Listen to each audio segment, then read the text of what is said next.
எதிர்த்து நிற்க எவராலுமே முடியாது முடியாது.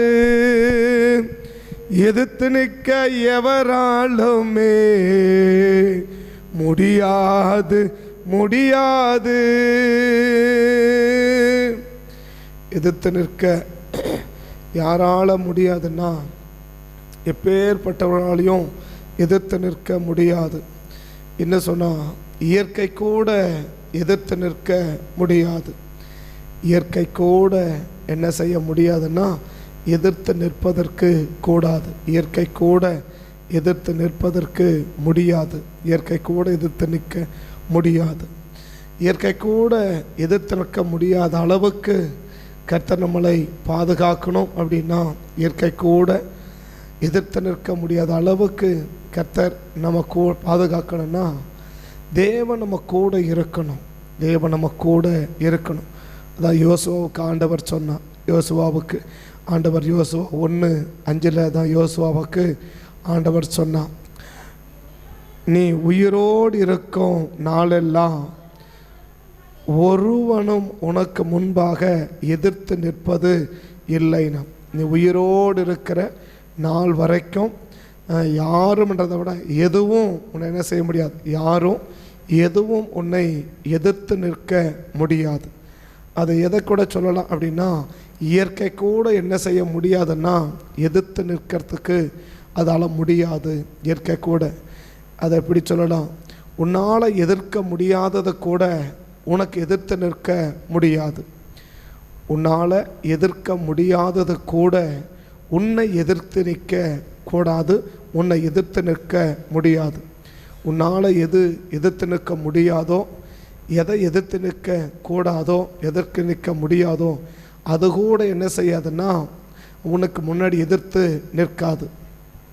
உன்னால் எது எதிர்க்க முடியாதோ, உன்னால் எதை எதிர்க்கவே முடியாதோ, எந்த காலத்திலும் உன்னால் எதை எதிர்க்கவே முடியாதோ அவைகளை கூட நீ என்ன செய்யணும்னா உனக்கு முன்னால் எதிர்த்து நிற்க முடியாது.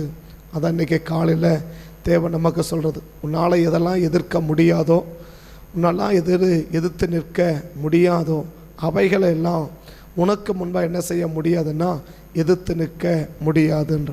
உன்னால் எதிர்த்து நிற்க முடியாதவைகள் எல்லாம் உனக்கு எதிர்த்து நிற்க முடியாது. உன்னால் எதிர்த்து நிற்க முடியாதவைகள் எல்லாம் உனக்கு முன்னால் எதிர்த்து நிற்காது, எதிர்த்து நிற்க முடியாது. அப்போது என்னங்க சொல்ல விரும்புகிறேன்னா ஜனங்கள் மாத்திரமல்ல, மனிதர் மாத்திரமல்ல, இயற்கை கூட என்ன செய்ய முடியாது, நம்ம எதிர்த்து நிற்கக்கூடாது, எதிர்த்து நிற்க முடியாது அப்படின்னா தேவன் அப்படி எதிர்க்க முடியாதவைகளை கூட எதிர்த்து நிற்க கூடாத பண்ண வேண்டுமானால் நம்மளால் எதெல்லாம் எதிர்க்க முடியாதோ அவைகள் நம்மளை எதிர்த்து நிற்க முடியாது அப்படின்னா தேவன் என்ன செய்யணும், நம்ம கூட இருக்கணும். கர்த்தர் நம்ம கூட இருக்கணும். கர்த்தர் எப்போ நம்ம கூட இருப்பார், அதை தான் எனக்கு 2 காரியத்தை நான் சொல்லி முடிக்கிறேன். கர்த்தர் கூட இருந்தால் தான் உன்னை நீ எதிர்க்க முடியாதவைகள் எல்லாம் உனக்கு முன்னால் எதிர்த்து நிற்க முடியாது. எது உன்னால் எதிர்க்க முடியாதோ அது என்ன செய்யாது, உனக்கு முன்னால் எதிர்த்து நிற்காது. ஏன்னா நம்ம எதிர்த்து நிற்க முடியாதது நமக்கு எதிர்த்து ஈஸியாக நிற்கும். நம்மளால் எதெல்லாம் எதிர்க்க முடியுமோ அது நமக்கு முன்னாடி எதிர்த்து நிற்காது. ஆனால் நம்மளால் எதிர்த்து நிற்க முடியாதோ அது என்ன செய்யணும்னாக்க அது நம்மளால் எதிர்த்து நிற்க ஈஸியாக முடியும். நம்ம எதை எதிர்த்து நிற்க முடியாதோ அதை தேவன் என்ன செய்ய முடியும், எதிர்த்து நிற்க வைக்க முடியும். இப்போ எது நம்மளால் எதிர்க்கக்கூடாதோ அதை தேவன் என்ன செய்ய முடியாது. எது நம்மளால் எதிர்த்து நிற்க முடியாதோ அவைகள் நமக்கு என்ன செய்யக்கூடாது, எதிர்த்து நிற்கக்கூடாது. நம்மளால் எதை எதிர்க்க முடியுமோ அது என்ன செய்யணும், ஈஸியாக அது நம்மளை எதிர்த்துரும். அதே போல் நம்ம எதை எதிர்க்க முடியுமோ அது நம்மளை விட்டு விலகிடும். ஆனால் எது நம்மளை விட்டு நம்ம எதிர்க்க முடியாதோ அது என்ன செய்யணும்னா நம்மளை ஈஸியாக எதிர்க்கும். எனக்கு நம்மளால் முடியாதுன்னு அதுக்கு தெரியும். அதனால் என்ன செய்யும், ஈஸியாக நம்மளை எதிர்க்கும். அப்படி உன்னை ஈஸியாக எதிர்க்கிறது கூட என்ன செய்யக்கூடாது, எதிர்த்து நிற்கக்கூடாது. அதான் இன்றைக்கி தேவன் நமக்கு சொல்கிறது. அதை செய்யணும் அப்படின்னா உன்னால் எதிர்க்க முடியாததை நீ எதிர்க்கணும்னா, ஸோ அதை எதிர்த்து நிற்கக்கூடாது அப்படின்னா தேவன் என்ன செய்யணும், நம்ம கூட இருக்கணும். கர்த்தர் நம்ம கூட இருக்கிறன்னா நம்மளோட இருக்க வேண்டியவர்கள் நம்மளோட இருக்கணும். நம்மளோட இருக்க வேண்டியவர்கள் நம்மளோட இல்லாத பட்சத்தில் இருக்க வேண்டிய தேவன் நம்மளோட கூட என்ன செய்ய மாட்டார்னா இருக்க மாட்டார். நம்மளோட இருக்க வேண்டியவர்கள் நம்மளோட இல்லாத பட்சத்தில் இருக்க வேண்டிய தேவன் நம்மளோடு என்ன செய்ய மாட்டார்னா இருக்க மாட்டார், நம்மளோடு இருக்க மாட்டார். அப்போ இருக்க வேண்டியவர் நம்ம கூட என்ன செய்யணும், இருக்கணும். இருக்கக்கூடாதவர்கள் நம்மளோடு இருக்கிற வரைக்கும் தேவன் என்ன செய்ய மாட்டார்னா, இருக்கக்கூடாதவர்கள் நம்மளோடு இருக்கிற வரைக்கும் நம்மளோட தேவன் ஒரு நாளும் என்ன செய்ய மாட்டார்னா இருக்க மாட்டார். இருக்க வேண்டியவர்கள் நம்ம கூட இருந்தால் தான் இருக்க வேண்டிய தேவன் நம்மளோட கூட இருப்பான். இன்றைக்கி யோர்தானை அவ்வளோ சீக்கிரமாக என்ன செய்ய, இயற்கையை எதிர்க்க முடியாது. ஒரு மனுஷன் தண்ணி என்ன செய்ய முடியாது, எதிர்க்க முடியாது.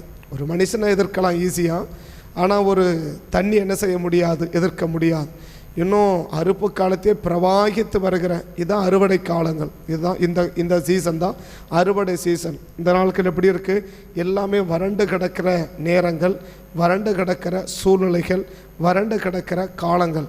இப்படி வறண்டு கிடக்கிற காலத்திலேயே யோர்தான் எப்படி வருவான்னா பிரவாகித்து வருவான். அப்படின்னா பயங்கர வேகமாக, அதாவது அதிகமான வெள்ளம் வந்துச்சுன்னா எந்த அளவுக்கு ஃபாஸ்ட்டாக, எந்த அளவுக்கு வேகமாக தண்ணி போகுமோ அந்த அளவுக்கு என்ன செய்யும், தண்ணி போகும். அதான் பிரவாகித்து வருதுன்னா பயங்கர ஆர்ப்பரித்து கொட்டுறது. அந்த பயங்கர வேகமாக தண்ணி வரும்போது பார்த்தீங்கன்னா மேக்ஸிமம் அதிகார அரசாங்கத்தை சொல்லிடுவாங்க, யாரும் ஆற்று பக்கம் என்ன செய்யக்கூடாது, நீங்கள் போகக்கூடாது, தண்ணி நிறைய வருது, நீங்கள் ஆற்று பக்கம் போகக்கூடாது, நதி பக்கம் போகக்கூடாது அப்படின்னு எச்சரிக்கை கொடுத்துருவாங்க. எதுக்கு அப்படின்னா அந்த ஆற்றுல நிறைய பேர் மறிக்கிறதுக்கு என்ன உண்டாகும், வாய்ப்பு உண்டாகும். ஒவ்வொரு ஏரியாவிலும் பார்த்தீங்கன்னா அது எப்போ மழை காலத்தில் அந்தளவுக்கு அதிகமாக தண்ணி வருவது இயல்பு, சாதாரணம்.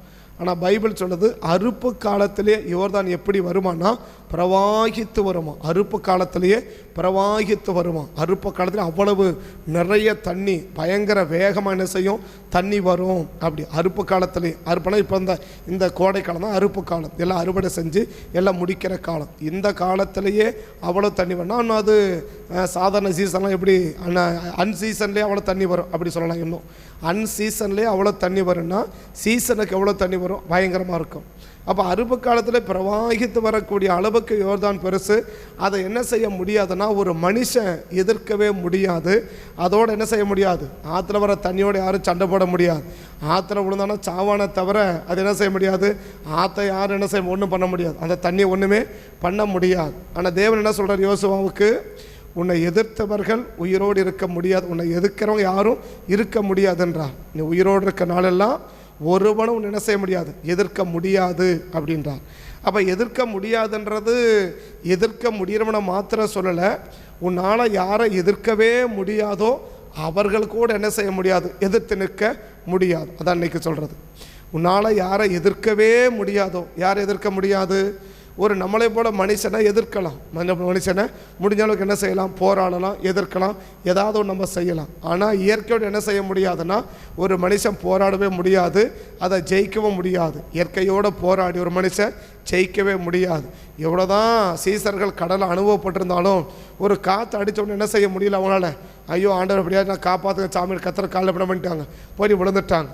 அப்போ நைட்டு முழுசும் என்ன செய்கிறான், அப்படியே நிற்கிற இடத்துல என்ன கிடக்கிறான், ஒன்றும் என்ன செய்ய முடியல, ஒன்றுமே பண்ண முடியல. எவ்வளோதான் அனுபவங்கள் இருந்தாலும் இயற்கையோடு என்ன செய்ய முடியாதுன்னா நம்ம போராடி ஜெயிக்க முடியாது. இயற்கையோடு போராடி ஜெயிக்க முடியாது. எவ்வளோதான் நீ திறமைசாலியாக இருக்கலாம், எவ்வளோ பலசாலியாக இருக்கலாம், எப்படி வேணாலும் இருக்கலாம், ஆனால் இயற்கையோடு என்ன செய்ய முடியாதுன்னா உன்னோடு போராடி ஜெயிக்க முடியாது. அப்போ அறுப்பு காலத்தில் பிரவாகித்து வருகிற அந்த யோர்தானை ஜெயிக்கணும்னா சாதாரணம் அல்ல. அப்போது ஆண்டவர் என்ன சொல்கிறார், உனக்கு முன்னாடி இருக்கிற இந்த யோர்தானை கூட என்ன செஞ்சிடணும், நீ ஜெயிக்கணும். அந்த யோர்தானை உன்னை என்ன செஞ்சிடணும், விலகி போயிடணுமே ஒழிய யோர்தானை பார்த்து நீ என்ன போயிடக்கூடாது, நீ விலகிடக்கூடாது.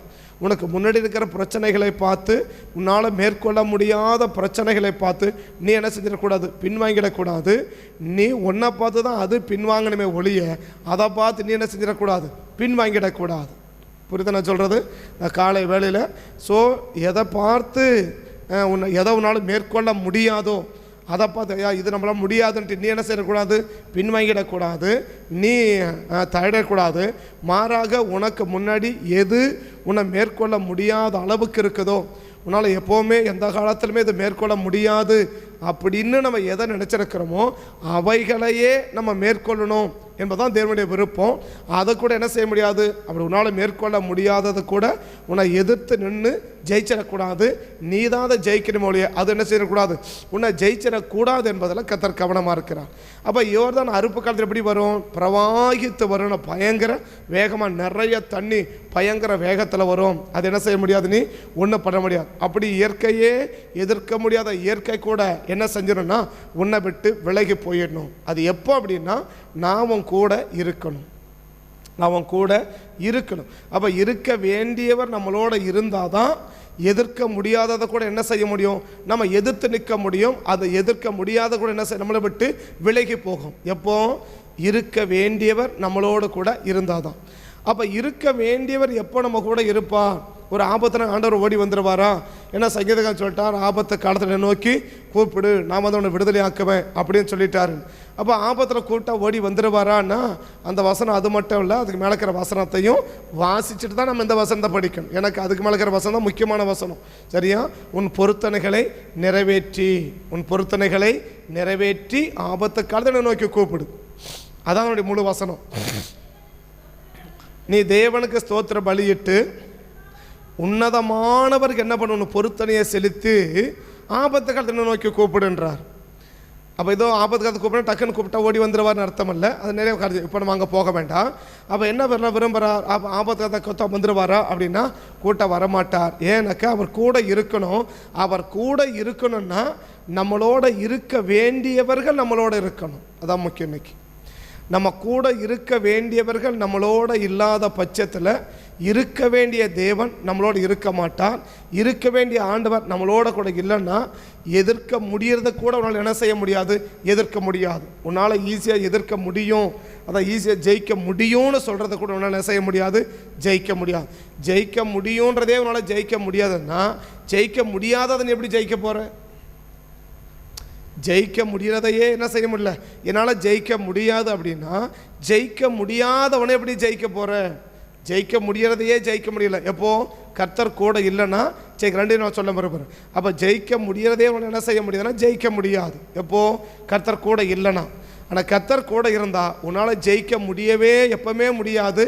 அதை கூட என்ன செஞ்சிடலாம், நீ ஜெயிச்சிடலாம். அது கூட என்ன செய்ய முடியாதுன்னா உன்னை எதிர்த்து நிற்காது.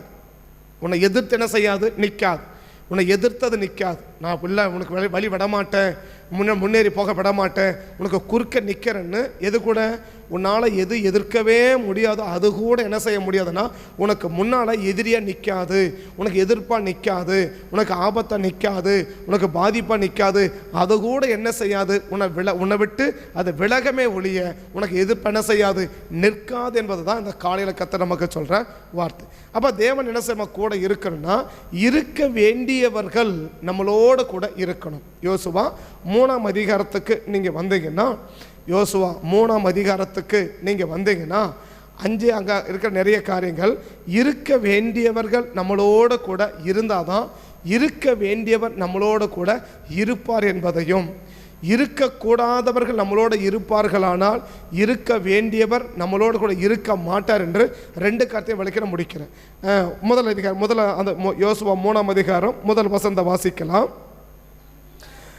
அதிகாலமே யோசுவா எழுந்திருந்து அவனும் இஸ்ரவேல் புத்திரர் அனைவரும் சித்தீமிலிருந்து பிரயாணம் பண்ணி யோர்தான் மட்டும் வந்து அங்கே கடந்து போகும் முன்னே ராத் தங்கினார்கள். அது நிறைய காரியம், ஒவ்வொரும் பேசுனா நிறைய சப்ஜெக்ட். அது இப்போ நான் எல்லாத்தையும் உங்களுக்கு பேசலை.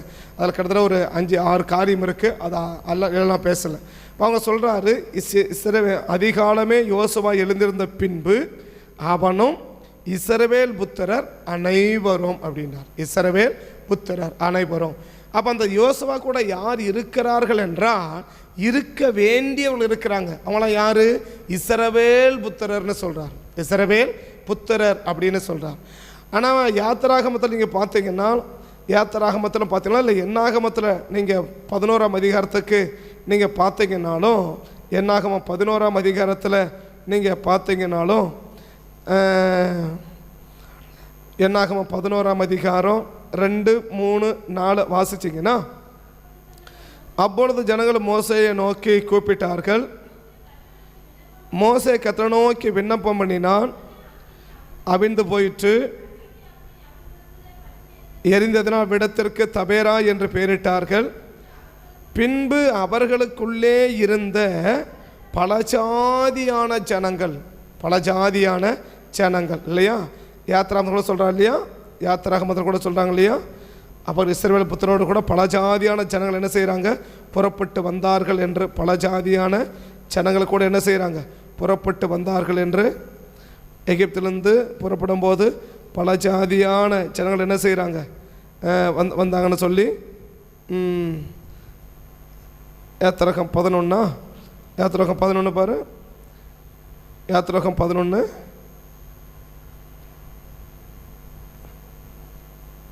யாத்திராகம் 11 8-9 8-9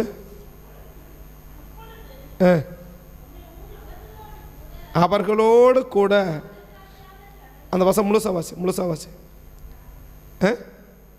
வாசி 12ஆம் அதிகாரம்.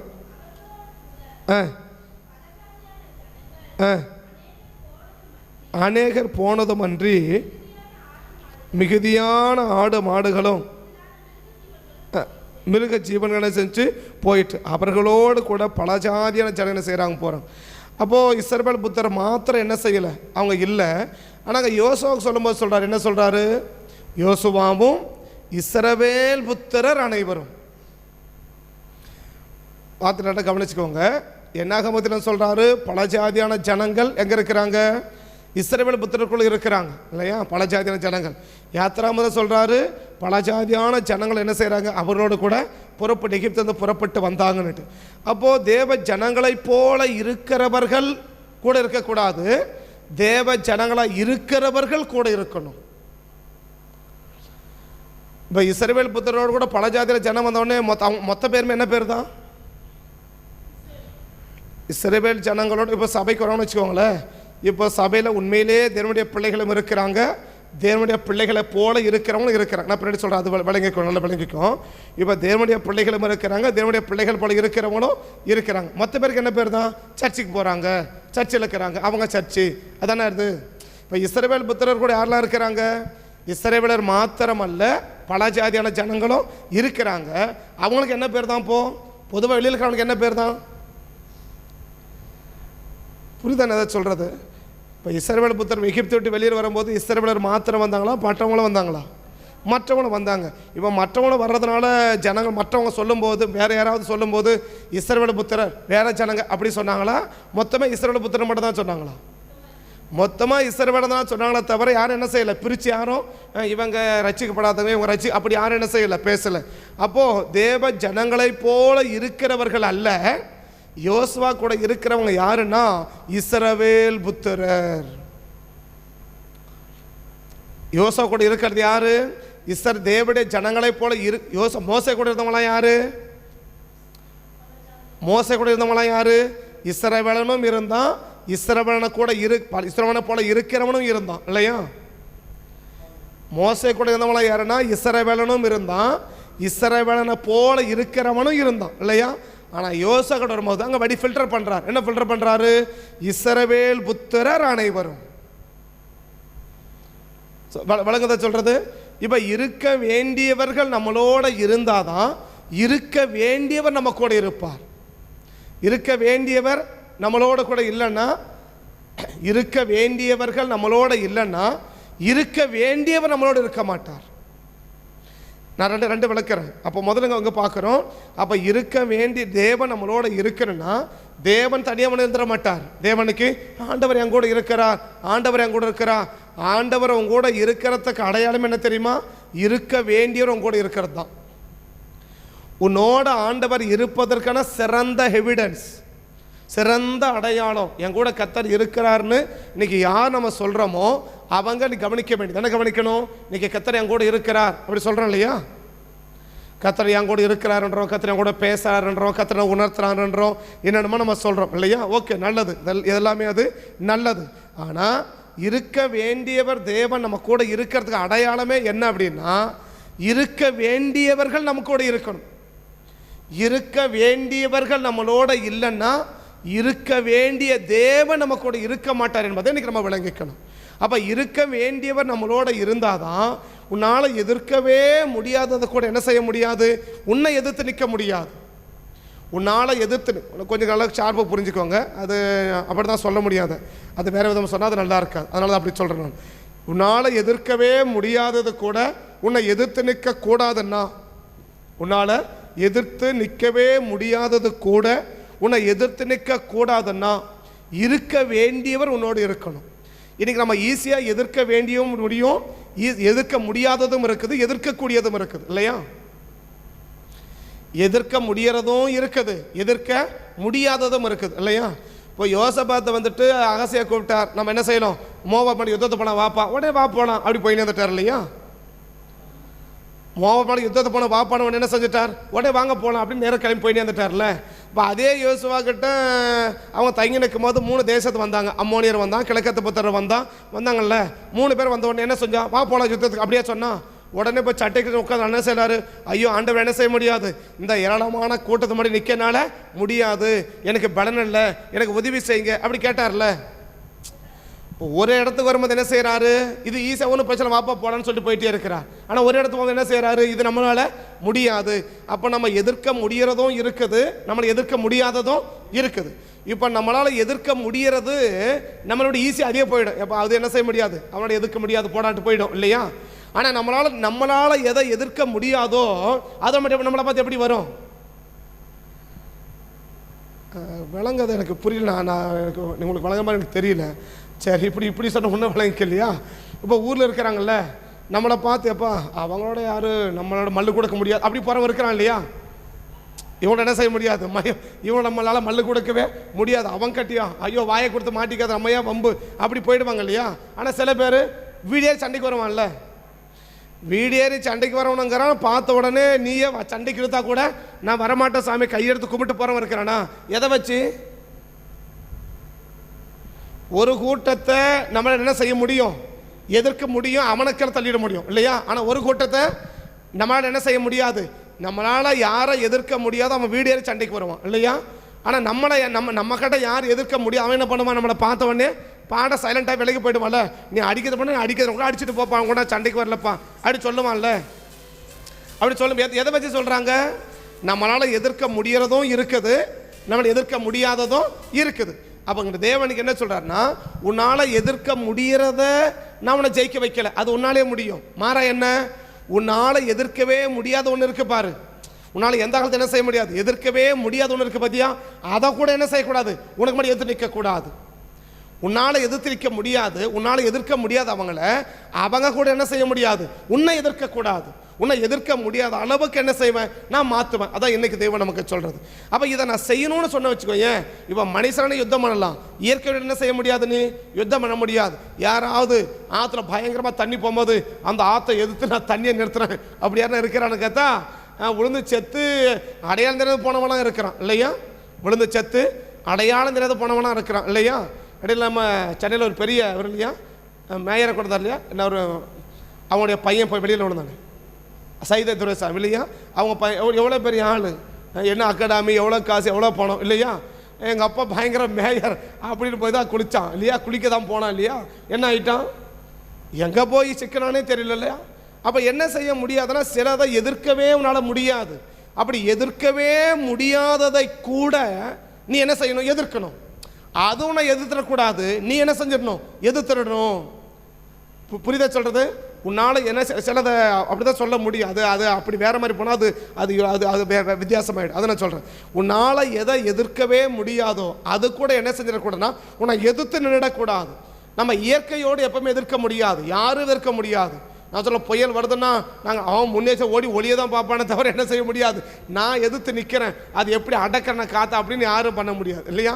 அதுபோல் இயற்கை என்ன செய்ய முடியாது, யாரும் எதிர்த்து நிற்க முடியாது. அப்போ யோர்தான ஒரு மனுஷன் எதிர்த்து நிற்குது, அவனுக்கு முன்னாடி நிற்குது, அறுப்பு காலத்தில் பிரவாகித்து வரக்கூடியதுன்னா உள்ள காடு வச்சாலும் அடிச்சுன்னு போயிடும். அந்த மாதிரி அது அந்த அந்த அந்த கண்டிஷன், அது பிரவாகிதம்னா அதான் அதனுடைய கண்டிஷன். அது ஆளை பயங்கரமாக என்ன செய்யும், அடித்து ஆள் ஓரம் நின்னாலும் கூட இழுத்துட்டு போயிடும். அந்த மாதிரி நீங்கள் ஆற்று ஓரம் நின்று பார்த்தீங்கன்னா தெரியும், நீங்கள் கால் வச்சிங்கன்னா கால் வைக்கிற கீழே மணல் அடிச்சுட்டே இருக்கும்.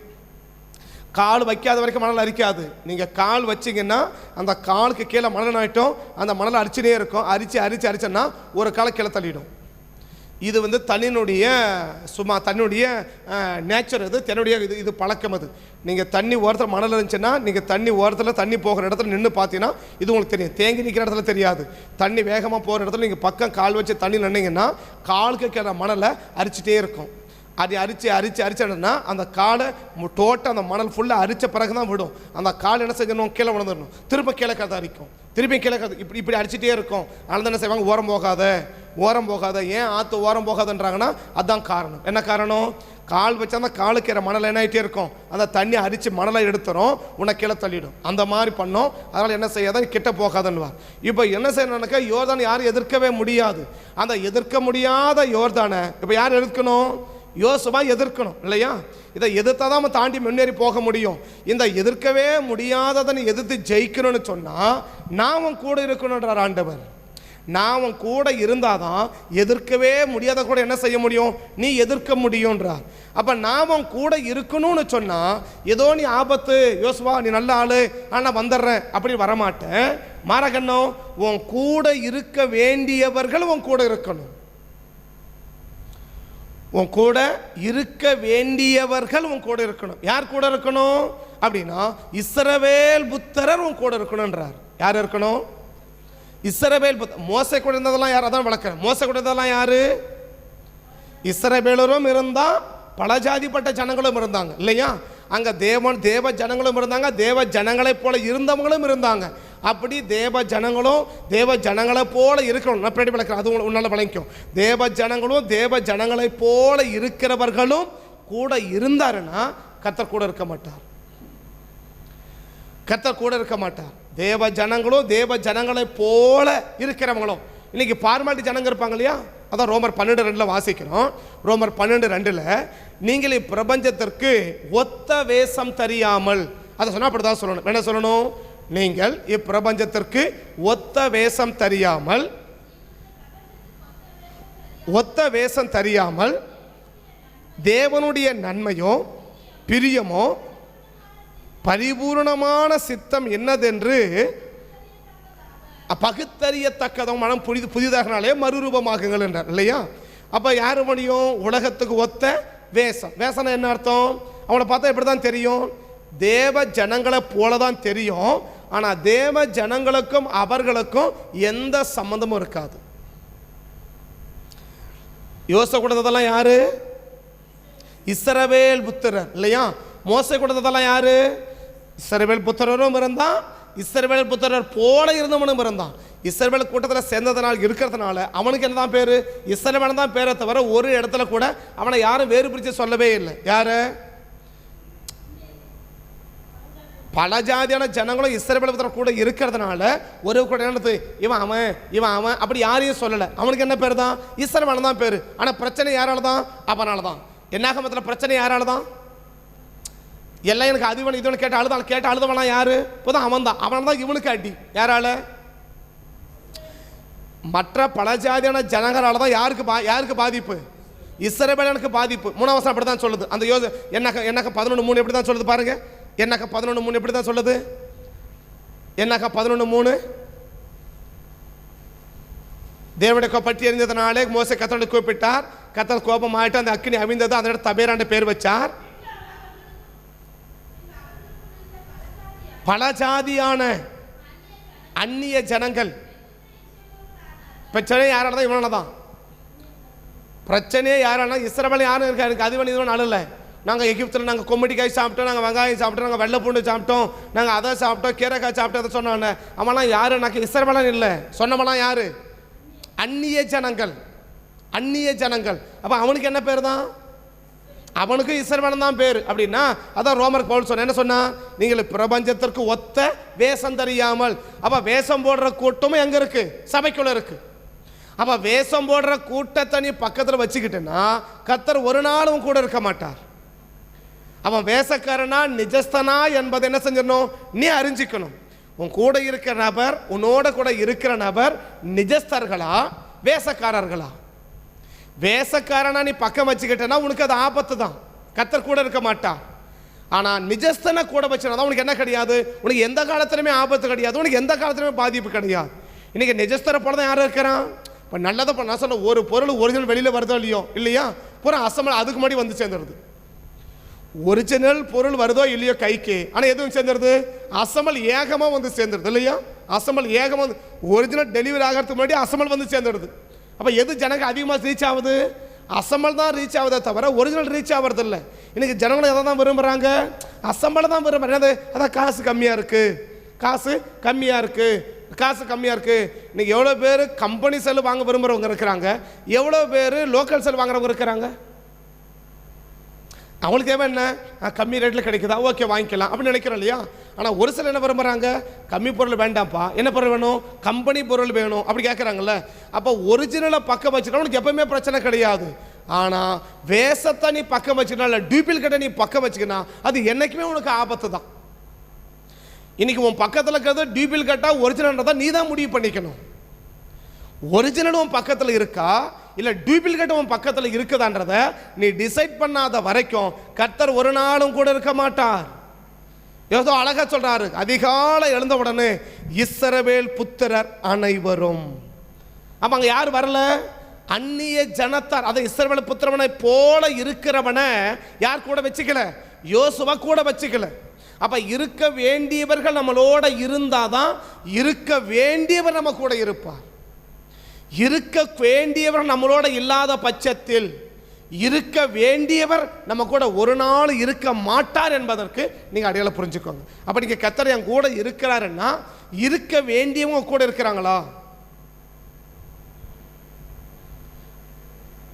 கர்த்தர் என் கூட இருக்கிறார் இல்லையா. நம்ம யாருக்கிட்ட என்ன சொல்லுவீங்க, நான் கேட்குறேன் கர்த்தர் கூட இருக்கிறாப்பா, என்ன சொல்லுவேன், ஏன் என் கூட அதை வேறு யார் கூட அவர் இருப்பார் அப்படி சொல்லுவான்ல. சொல்லுவானே சொல்ல மாட்டானா, சொல்லுவான்ல, சொல்லவே சொல்ல மாட்டேன், சொல்லுவது தானே. அப்ப இப்ப இவங்க கூட தேவன் இருக்கிறார் என்ன அடையாளம், தேவன் கூட இருக்கிற அதுக்கு அடையாளம் என்ன, கர்த்தர் கூட இருக்கிறார் அடையாளம் என்ன, இருக்க வேண்டியவர்கள் அவனோட இருந்தாதான், ஒட்ட வேண்டியவர்கள் ஒட்டனாதான் அவங்க கூட கர்த்தர் இருக்கிற அடையாளம். ஸோ இருக்க வேண்டியவர்கள் அவனோட இல்லாத பட்சத்தில் இருக்க வேண்டிய தேவன் இருக்கிறார்னு நம்பியிருப்பான். அவனுடைய ஏமாறம், அதனுடைய ஏமாற்றம், அவனுடைய ஏமாற்றம் அது. அவன் நினைச்சுக்கலாம் இருக்கிறார்னு. இருக்கிறது அடையாளம் என்ன, இருக்கிறதுக்கு அடையாளம் என்ன. சொல்ல கல்யாண வீட்டுக்கு போனாங்க, யார் யார் போனாங்க, அவன் பத்திரிக்கை கொடுத்தான, யாருக்கு தான் பத்திரிக்கை கொடுத்தான், காணவளுக்கு கல்யாணத்தை பத்திரிக்கை கொடுத்தான, அழைச்சானா, யாரை தான் அழைச்சான், ஏசு அழைச்சான்ல. கூட யார் போனாங்க, ஏன் போனாங்க, இவர் என்ன சொல்லியிருக்கணும், பத்திரிக்கை எனக்கு கொடுத்துருக்காங்கப்பா, நீங்கள் இங்கே இருங்க, நான் என்ன சொல்ல போயிட்டு வரேன் அப்படி சொல்லிட்டு போகணும்ல. பத்திரிக்கை எனக்கு கொடுத்துருக்காங்க, நான் என்ன செய்கிறேன், நான் போயிட்டு வரேம்மா, நான் போய் இருப்பா அப்படி சொல்லிட்டு போயிட்டு வரேன்ல. அவர் என்ன சொல்கிறாரு, அவர் 12 பேரை கூட்டின்னு போயிட்டார்ல. 12 பேரை ஏன் கூட்டு போனார், என்னையும் அவன் என்ன செய்ய முடியாது, பிரிக்க முடியாது இல்லையா.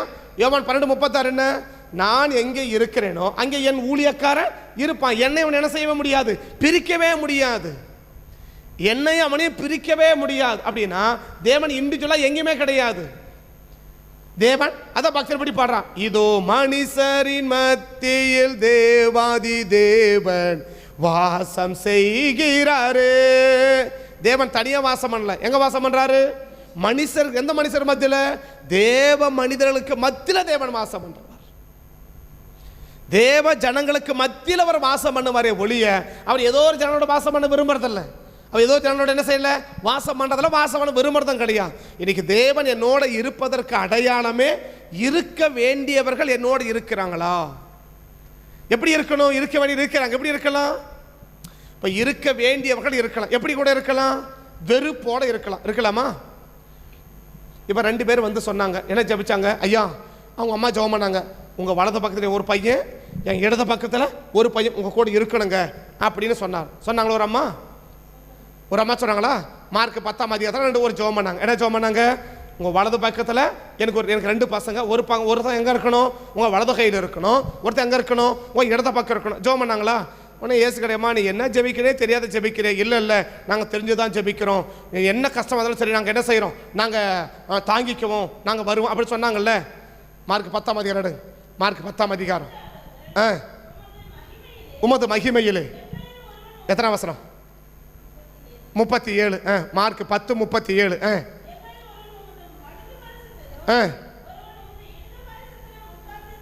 படி என்றார்கள். அவளை நோக்கி, என்னன்னு தெரியாதவே நீ கேட்குறியம்மா அப்படின்னு சொல்றார். உடனே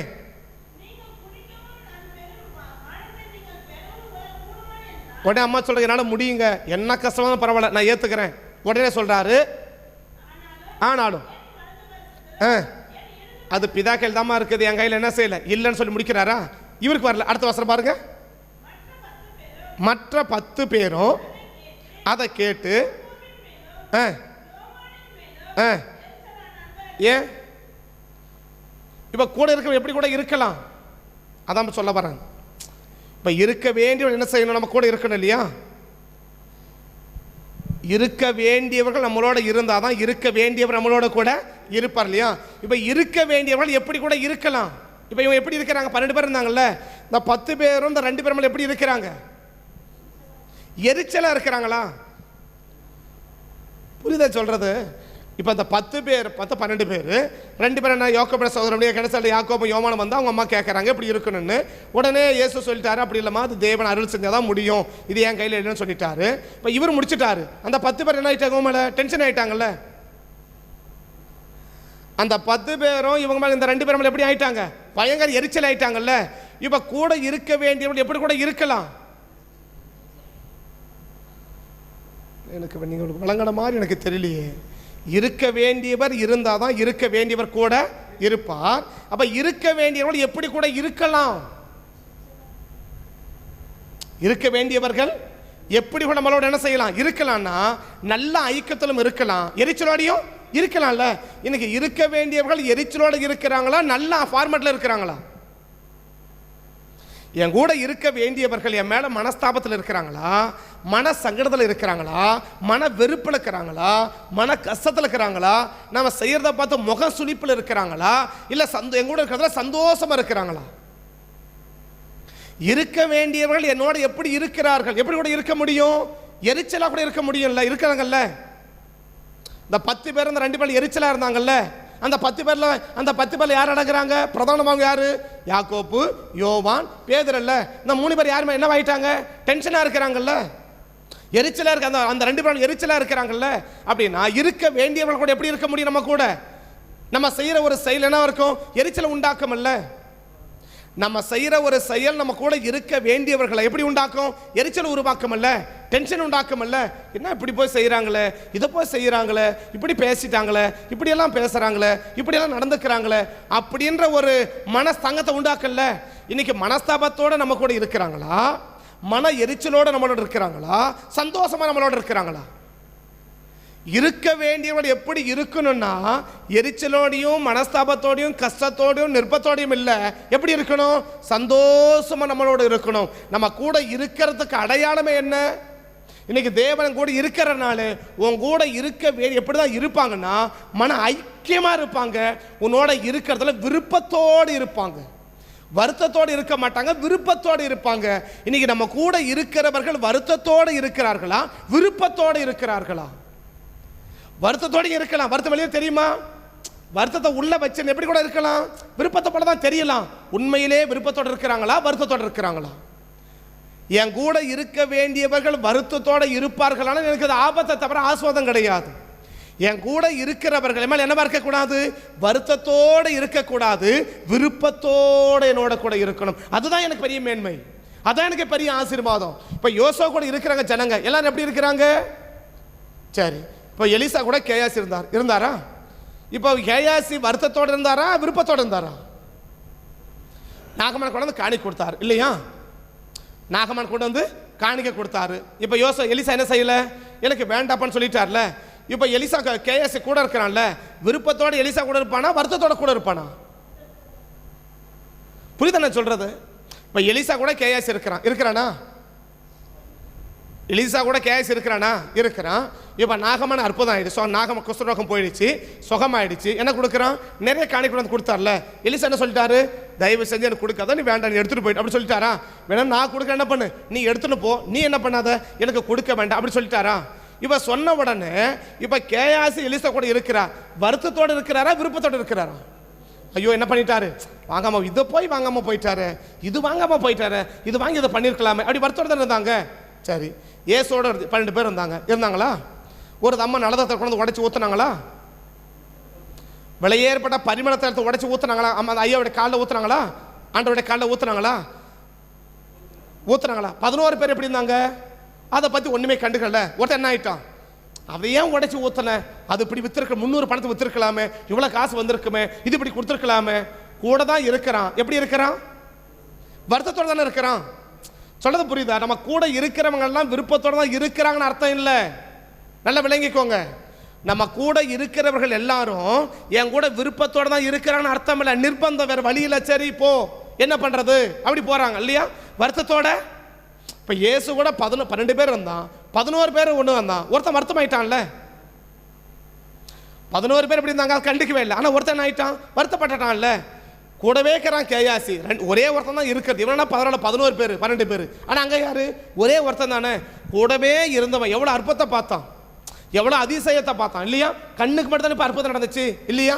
குஷ்டரோகம் அப்படி ஒரு செகண்ட்ல மாறி எப்படி ஆச்சு? அப்படியே சின்ன பிள்ளை அப்படி சரீரமோட மாறி போச்சு இல்ல? சின்ன பிள்ளை பைபிள் சொல்றது ஒரு குழந்தையின் மாம்சத்தை போல மாறிச்சுன்னு இல்லையா? அப்படி குழந்தை மாம்சம் என்ன அர்த்தம்? இப்போ கொஞ்சம் மாதிரியாக இருக்குது. அதுக்கு முன்னாடி இப்போ என் கையில் இப்போ தொட்டு பார்த்தீங்கன்னு வச்சுக்கோங்களேன், பார்த்தாக்கா கையை தொடுறோமா விறக தொடுறோமான்னு தெரியாது, அப்படி தான் இருக்கும். என் கையில் தொட்டினா கொஞ்ச நாள் முன்னாடி பாஸ் இருந்தாங்க ஜோம், எங்கே இங்கேயா அங்கேயான்னு தெரியல, ஓசோன்னு தெரியல.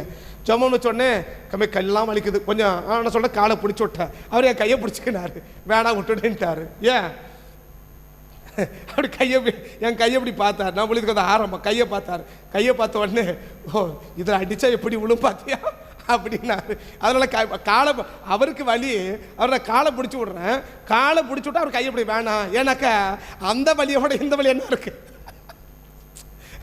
என் காலு வலியோட நீ கட்டி பிடி அழுத்துற பாரு, இந்த அழுத்து எப்படி இருக்குது, எனக்கு இதோட வலி அதிகமாக்குது, வேணா தம்பி விட்டுருன்னுட்டாரு.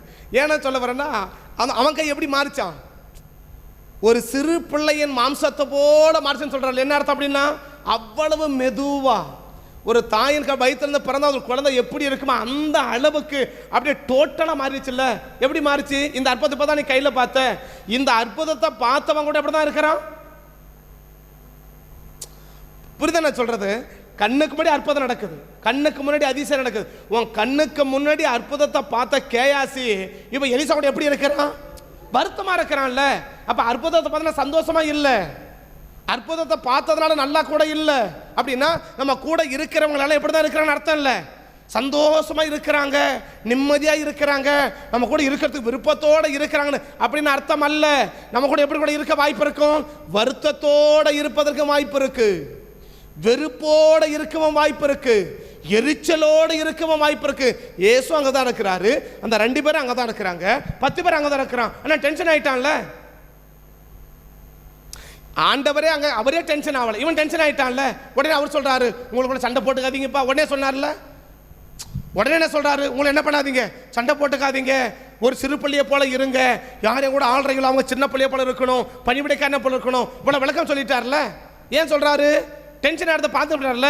அப்ப இயேசு கூட இருக்கிறதுனால என்னவா இருக்க முடியும்? டென்ஷனாம இருக்க முடியும், எரிச்சலாம இருக்க முடியும், வருத்தத்தோடு இருக்க முடியும். அப்படின்னா நம்ம கூட இருக்க வேண்டியவர்கள் நம்ம கூட வருத்தத்தோடு இருக்கக்கூடாது, விருப்பத்தோட கூட இருக்கணும். வருத்தத்தோடு இருக்கக்கூடாது. தாத்தானு கோரக மோச கூட எப்படி இருந்தாங்க? விருப்பத்தோடு இருந்தாங்க. தாத்தான் கோராக அபிராம் இல்லையா, இந்த 3 கூட்டத்தாரும் மோசை கூட ஆரோன கூடயும் ரொம்ப ஃப்ரெண்ட்ஷிப்பாக இருந்தாங்க. எப்படி இருந்தாங்க? வெறுப்பாக தானே இருந்தாங்க, எதிர்ப்பாக தானே இருந்தாங்க. ஆதரவு வந்தாங்களா எதிர்பார்த்தாங்களா? எதிர்ப்பாக தானே இருந்தாங்க இல்லையா? கூடவே பிறந்த அக்கா எதிர்ப்பாக தானே இருந்தாங்க. அப்ப எப்படி கூட இருக்க முடியும்?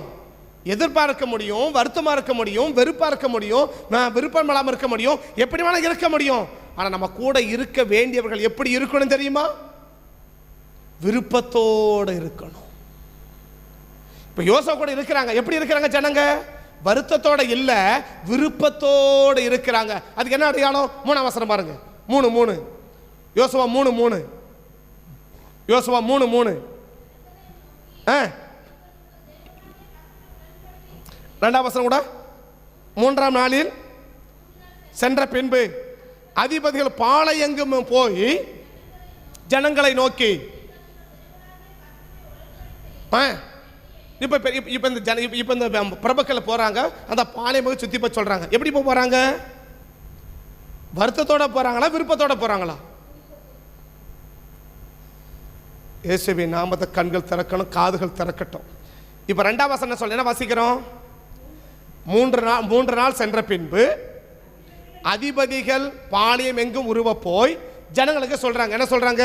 நீங்க ஆயத்தப்படுங்க, நாளைக்கு என்ன செய்யணும், 3 நாளைக்கு பிறகு நம்ம யோர்தானை கடக்கணும், நம்ம ரெடியாக எல்லாம் ரெடி ஆகுங்க அப்படின்னு சொல்லி வராங்க. பல விஷயத்த சொல்றாங்க. இப்போ அதெல்லாம் விளக்கல உங்களுக்கு. இப்போ ஜனங்க போறாங்களா? பிரபுக்கள் போய் பாளையம் எங்க சொல்றாங்களா?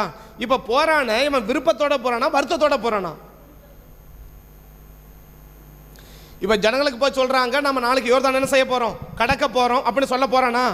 பிரபுக்கள் போய் சொல்ல போறாங்க, ஜனங்களுக்கு எல்லாரும் சொல்ல போறாங்க.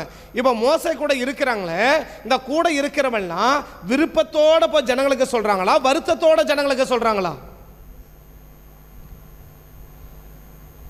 இது அவங்கள கேட்டாதான் தெரியும், எங்களை கேட்டா எனக்கு என்ன அப்படியா? இப்போ போறான்ல, இப்போ அவன் வருத்தத்தை வேணும் போய் அவசியம் இல்லை.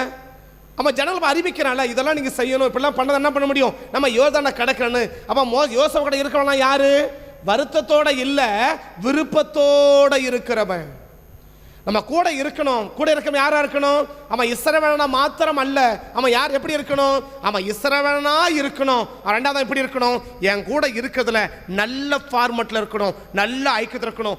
யோசுவா என்ன சொன்னாரோ அதை அப்படியே ஃபாலோ பண்ணக்கூடிய நபர்கள் இன்னைக்கு நம்மளோடு கூட இருப்பார்களானால் கர்த்தர் கூட இருக்கிறார்னு அர்த்தம். யோசுவா சொல்றத ஒருத்தவங்க என்ன செய்யல, அது எப்படி, அது காலை வச்சா காலை அரிச்சு கீழே தள்ளிடாது, இதுல போய் நிக்க சொல்றாரு. ஏன்னா இவங்க எதை பார்த்தவங்க? பிளந்து நடந்தவங்க தவிர நடந்து பிளந்தவங்க கிடையாது. யாரு? இஸ்ரவேலர் எல்லாரும் பிளந்து நடந்தாங்க. எங்க? செங்கடல்ல. செங்கடலை பிளந்த பிறகு நடந்தாங்களா, இவங்க போய் நடந்த பிறகு பிளந்துச்சா? இவங்க எதை பார்த்தவங்க? மோசே எப்படி தான் செஞ்சாரு? மோசே என்ன சொன்னாரு? கையை நீட்டினாரு, கடல் படந்துச்சு, போனார் இல்லையா? இவர் என்ன புதுசா சொல்றாரு? அப்படி ஒரு மன வருத்தம் வரணும் இல்ல?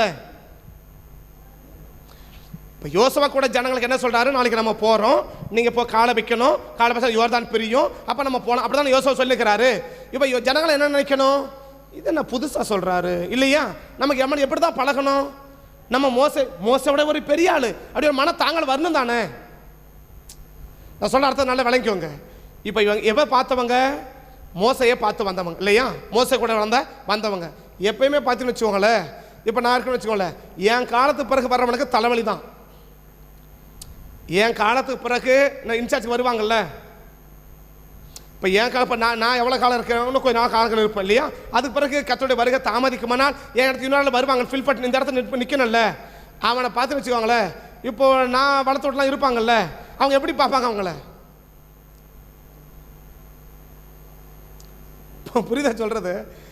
ஒரு பெரிய ஆளு போயிட்ட பிறகு அடுத்த ஆளு எவ்வளவு கிருபை பெற்ற ஆளு இருந்தாலும் சரி, அவனை ஜனங்க எப்படி தான் பார்ப்பாங்க தெரியுமா?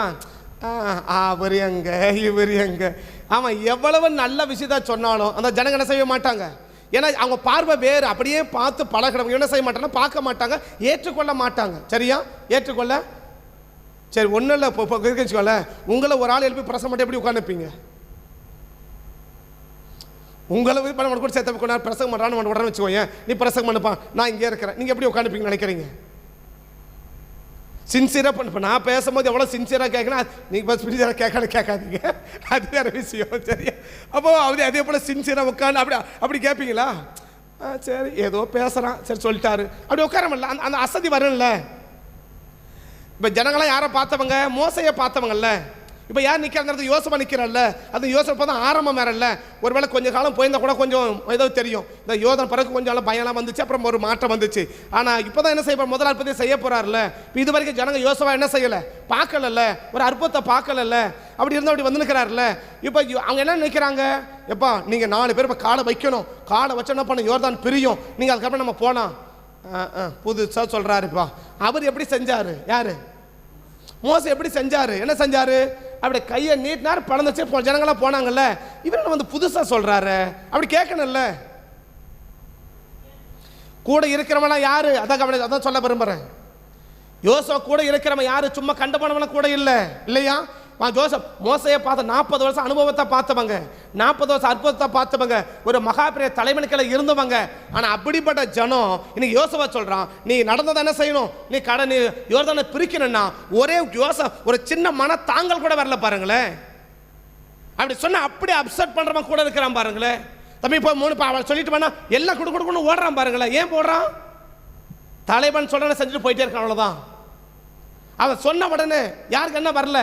மோசே இப்படி தான் பண்ணாரு, செங்கடலே அவர் கோலை நீட்டினாரு. இவர் கையில் கோலை இருக்க நீட்ட வேண்டியது தானே இல்லையா? இல்லை இவர் பண்ணி என்ன சொல்லி பழக்க வேண்டியது தானே? நம்மளை போய் நிற்க சொல்றாரு, நம்மளை போய் செய்ய சொல்றாரு, அப்படி ஒரு யோசனை வந்திருக்கணும் இல்லை? அப்படிப்பட்டவனை யோசுவா என்ன செய்யணும்னா கூட வச்சனும் இல்லை. இன்னைக்கு இருக்க வேண்டியவன் நம்ம கூட இருக்கணும். இருக்க வேண்டியவளை கூட இருந்தாதான் இருக்க வேண்டியவர் கூட இருப்பதற்கான அடையாளம். அவர் தான் என்ன செய்ய முடியும்னா உன்னால எதிர்க்க முடியாததை உன்னை எதிர்க்க வைக்க முடியும். இப்ப யோர்தானை எதிர்க்க முடியாது. அப்படி எதிர்க்க முடியாத யோர்தானை யாரை கொண்டு எதிர்க்க வைக்கிறா? ஒரு யோசுவாவை எதிர்க்க வைக்கிறா. எப்படி இருக்க வைக்கிறா? அவன் மட்டும் தனியா இல்லை, அவன் கூட இருக்க வேண்டியவர்கள் அவன் கூட இருக்கிறாங்க.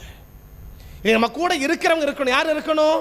நம்ம ஒரு தேவனுடைய காரியத்தை சொன்னதை அப்படியே அப்செட் பண்றவர்கள், அதை அப்படியே ஏற்றுக்கொள்ளுகிறவர்கள், அதை விமர்சனம் பண்ணாம, அது அப்படித்தானே மோசே இப்படி தானே பண்ணாரு, மோசே இப்படி தானே சொன்னாரு, மோசே இப்படி தானே செஞ்சு முடிச்சாரு, இவர் என்ன புதுசா சொல்றாரு, இது என்ன புதுசா இருக்குது, இது என்ன புது காரியமா இருக்கு, அந்த விமர்சனம் உள்ளவர்களும் கூட இருக்கிற வரைக்கும் உனக்கு தலைவலி தான். நீ சொல்ற காரியத்தை விமர்சிக்கிறவர்கள் உன் கூட இருக்கிற வரைக்கும் உனக்கு தலைவலி தான். ஆனா நீ சொல்ற காரியத்தை அப்படி அப்செட் பண்றான் பத்தியா? போனவனே போறான் பாருங்களேன், பாளையம் எங்கும் இல்லையா? போன்னு சொன்ன உடனே என்ன சொல்றான்? அடுக்கடுக்க வாங்க போறான் பாருங்களேன். அடிப்படி இதெல்லாம் செய்யணும், நம்ம இப்படி பண்ணணும். ஜனங்கள் எல்லாம் சொல்லிட்டான் பாருங்களேன். எல்லாம் ரெடி ஆகுங்க, 3ஆம் நாளைக்கு என்ன செய்வார்? கர்த்தர் அற்புதம் செய்ய போறாரு, நீங்க எல்லாம் ரெடி ஆகுங்க, சுத்தம் பண்ணி கொள்ளுங்க, அப்படி எல்லாம் சொல்றாரு பாருங்களேன். அடுத்த வருஷம் கூட படி, அடுத்த வருஷம் கூட படி 4ஆம் வசனம்.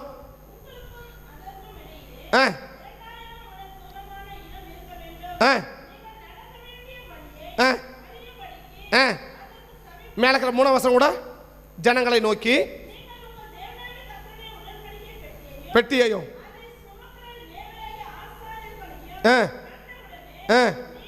நீங்களும் பிரயாணப்பட்டு செல்லுங்கள், இருக்க வேண்டும், அறியும்படிக்கு போக வேண்டாம். இந்த வழியை நீங்க பார்த்தது இல்லை.